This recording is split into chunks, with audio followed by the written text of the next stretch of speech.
बिस्मिल्लाहिर्रहमानिर्रहीम। अस्सलाम वालेकुम। क्लास 2 अपनी उर्दू की किताब खोले, सफ़ा नंबर 30, सबक नंबर 8, हलीम का गाँव। गर्मियों की छुट्टियां हुई तो मेरे अब्बू मुझे सैर कराने के लिए अपने दोस्त कमाल साहब के गांव ले गए। अलीम इनका इकलौता बेटा है। मेरी और अलीम की खूब दोस्ती है। अलीम का गांव बहुत खूबसूरत है। इसकी फ़िज़ा नहायत खुशगवार और पुरसकून है। गांव से कुछ फासले पर शमीम और पीपल के दरख्तों की घनी छाँव में एक ट्यूबवेल लगा हुआ है।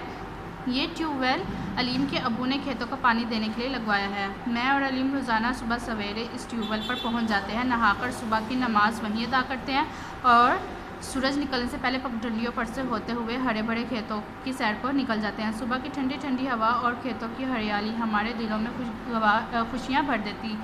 परिंदों की मीठी मीठी बोलियाँ सुनकर किसानों को खेतों में हल चलाते देखकर मुझे बहुत मज़ा आता और मेरा जी चाहता है कि मैं भी किसान के साथ हल पर खड़ा होकर सारे खेत की सैर करूं। सूरज निकलने तक हम घर लौट आते, जहां अलीम की अम्मी हमारे लिए नाश्ते का बंदोबस्त कर रही होती। गांव में ताज़ा फल, सब्जियां, खालिस दूध, मक्खन और अंडे हर घर में होते हैं। इन्हें ये चीज़ें बाज़ार से लाने की ज़रूरत नहीं पड़ती। नाश्ते से फारिग होकर हम टांगे में सवार होते और गांव की सैर करते। कभी कभी गांव से बाहर नहर के साथ दूर चले जाते और दोपहर तक घर लौट आते। गांव के लोग बहुत सादा होते हैं और मेहमानों की बहुत इज्जत करते हैं। अगरचा मैं सिर्फ एक हफ़्ता गाँव रहा, लेकिन अब भी मेरा दिल अलीम के गाँव में अटका हुआ है। अब देखिए, मश्क में सवाल नंबर 1 है, सबक में से 5 अल्फाज ऐसे अल्फाज तलाश करके लिखिए जिनमें सिर्फ हरफ सीन आता हो। हरफ सीन चाहे वो स्टार्ट में भी आ सकता है, दरमियान में भी आ सकता है या एंड पे भी आ सकता है, लेकिन सीन उस लफ्ज़ में लाजमी हो। तो सबसे पहला लफ्ज़ हमने जो लिखा वो सैर। सबसे पहला लफ्ज़ है सैर, दोस्त, सुकून, सूरज और साथ। इसी तरह सवाल नंबर 2 दिए गए अल्फाज के मायने लिखिए। आपको यहाँ पे अल्फाज दिए गए जबकि आगे उसकी खाली जगह और यहाँ पर आपने इन अल्फाज के मायने लिखने हैं। सबसे पहला लफ्ज़ है घनी। घनी का मायने है गुंजान। घनी, गुंजान। दूसरा लफ्ज़ है खुशगवार। खुशगवार, दिलपसंद। खुशगवार, दिलपसंद। पगडंडी, पैदल चलने का रास्ता। पगडंडी, पैदल चलने का रास्ता। हरियाली, सब्ज़ा। हरियाली, सब्ज़ा। बंदोबस्त, इंतज़ाम। बंदोबस्त, इंतज़ाम। फ़िज़ा, फ़राखी। फ़िज़ा, फ़राखी। पुरसकून, इत्मीनान। पुरसकून, इत्मीनान। इकलौता, अकेला। इकलौता, अकेला। बोलियाँ, ज़ुबानें। बोलियाँ, ज़ुबानें। अटका, लटका। अटका, लटका। अब देखिए सवाल नंबर 3 है, सवालात के जवाबात। ये पाँचों के पाँचों सवालात के जवाबात आपके सिलेबस में करवा दिए गए हैं। सवाल नंबर 4 है, जुमले बनाइए। सबसे पहला लफ्ज़ है गाँव। गाँव का जुमला होगा, मुझे गाँव बहुत पसंद है। मुझे गाँव बहुत पसंद है। दूसरा लफ्ज़ है इकलौता। अलीम अपने वालिदैन का इकलौता बच्चा है। अलीम अपने वालिदैन का इकलौता बच्चा है। तीसरा लफ्ज़ है ठंडी। आज हवा बहुत ठंडी चल रही है। आज हवा बहुत ठंडी चल रही है। चौथा लफ्ज़ है मज़ा। मज़ा का जुमला, सुबह के वक्त ठंडी हवा बहुत मज़ा देती है। सुबह के वक्त ठंडी हवा बहुत मज़ा देती है। पांचवा और आखिरी लफ्ज़ है सादा। सादा का जुमला, गांव के लोग बहुत सादा ज़िंदगी बसर करते हैं। गांव के लोग बहुत सादा ज़िंदगी बसर करते हैं। पांचवा है, दिए गए अल्फाज के वाहिद लिखिए।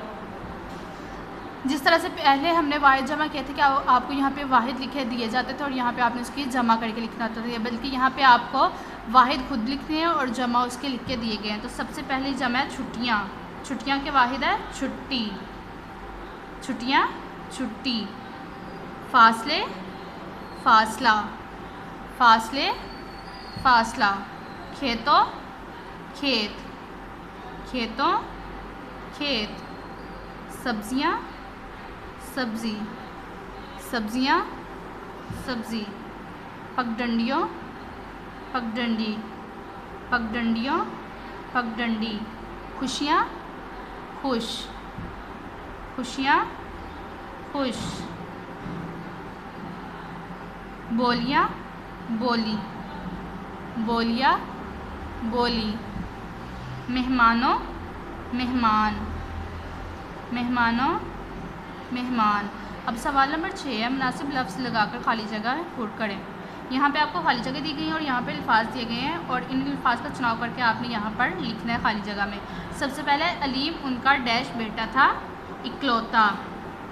थर्ड वाला जो सा तीसरा लफ्ज़ है वो फर्स्ट वाले पे आएगा इकलौता। सुबह की फ़िज़ा नहायत डैश और पुरस्कून थी खुशगवार। सेकंड लास्ट जो सा लफ्ज़ है खुशगवार वो आएगा दूसरे वाले में। तीसरा है नहाकर सुबह की डैश वहीं अदा करते थे नमाज। आखिर वाला जो सा लफ्ज़ है वो तीसरे वाले में आएगा नमाज। सूरज डैश तक हम घर लौट आते, निकलने। सबसे पहला लफ्ज़ है निकलने, ये आएगा चौथे वाले पर। गांव के लोग बहुत डैश होते हैं सादा। दूसरे वाला जो सा लफ्ज़ है वो सबसे आखिर में आएगा सादा। इसी तरह सवाल नंबर 7 दिए गए हरूफ को जोड़कर लफ्ज़ बनाएं। आपको ये सिंगल मतलब कि अलग अलग हरूफ दिए गए हैं जिनको आपने इकट्ठा करके उसकी छोटी अशकाल के साथ जोड़कर आपने यहाँ पे मुकम्मल करना है। तो पहला है अलिफ काफ लाम वाव ते अलिफ। जब हम इसको इकट्ठा करके जब लिखेंगे तो हमारे पास जो लफ्ज़ बनेगा वो है इकलौता, इकलौता। दूसरा लफ्ज़ है गाँव, गाफ अलिफ हमज़ा वाव नून गुन्ना गाँव। शीन ये शीन मीम शीशम, शीन ये शीन मीम शीशम। पे ये पेलाम पीपल, पे ये पेलाम पल पीपल। इसी तरह आइन लाम ये मीम अलीम, आइन लाम ये मीम अलीम। मीम ये ठे ये मीठी, मीम ये ठे ये मीठी। यहाँ पे देखिए मीम ख नून है, जबकि ये ख 2 दफ़ा है, इसे हम सिर्फ एक दफ़ा लिखेंगे। इसमें से एक ये कट है, अजाफी दिया गया है। तो मीम ख नून मक्खन, मीम ख नून मक्खन। ते अलिफ नून गाफ ये तांगे, ते अलिफ नून गाफ ये तांगे। लाम ये काफ नून लेकिन, लाम ये काफ नून लेकिन। और आखिरी वाला लफ्ज़ है अलिफ ते काफ अलिफ अटका, अलिफ ते काफ अलिफ अटका। Okay, thank you class.